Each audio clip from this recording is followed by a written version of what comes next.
Price pressures has not necessarily been an issue for Japan for years, but what are the implications of another record spending package? Look, I mean, basically, Japan does not have inflation, and Prime Minister Kishida, takes no chances here.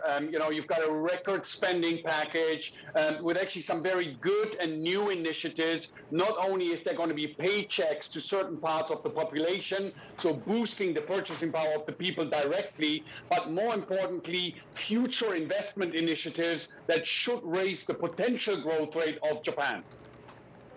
What does his new vision of capitalism mean for Japan Inc.? It's interesting, right? Because, the new vision is obviously a great political statement. Everybody wants something new because, we recognize that there may be something wrong with capitalism. But the reality is that when you look at what Kishida actually does, it really is following the script laid out by Prime Minister Abenomics, which is big fiscal spending together with big monetary and Bank of Japan accommodation, together with, yes, some structural policies. Where he is new is that concrete investment initiatives, inciting Japanese companies to build more factories here in Japan. That's a new thing coming to Japan under Prime Minister Kishida.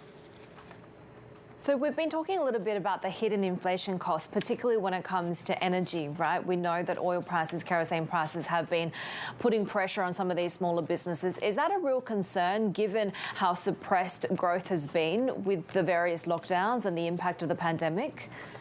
Oh, you're absolutely right, and you can see it in corporate earnings. I mean, there is cost push inflation, particularly for the small and medium-sized companies because of the rising input costs. And now the real topic for 2022 is all about productivity. Are you actually going to see restructuring? When you look, for example, even at the big companies, Toshiba, right, announcing that big breakup plan, and that holds the potential to unleash productivity to overcome those cost pressures that are now coming through. Well, in fact, in 2008, when we saw that surge in oil prices, we had the Japanese, broadly, the Japanese economy falling into recession even before the GFC, and consumer spending was so badly hit, right? Is there a way that this stimulus can really push through consumer sentiment? I think, look, on the consumer sentiment, there is only one thing that's going to work, which is increasing wages, increasing the feel-good factor. Because obviously, Mr. and Mrs. Watanabe is like everybody else in the world, is when your real purchasing power goes down, you've got a problem. So you need to see nominal wages actually beginning to rise at a faster pace than inflation to get the feel-good factor coming through.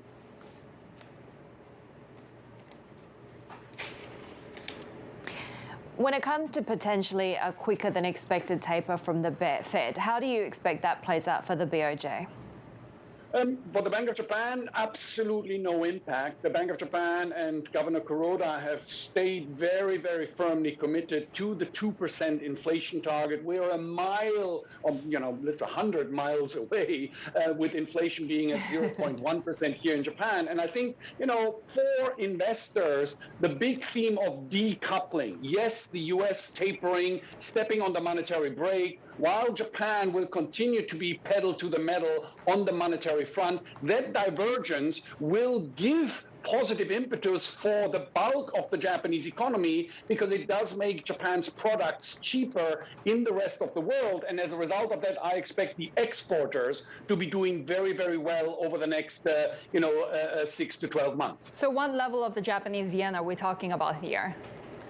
Look, it's interesting because nobody wants to make bold forecasts, but if indeed the Federal Reserve starts stepping on the brakes and the U.S. interest rate curve starts to steepen out further, I think, 125, 130 on dollar yen is something that you can actually begin to forecast.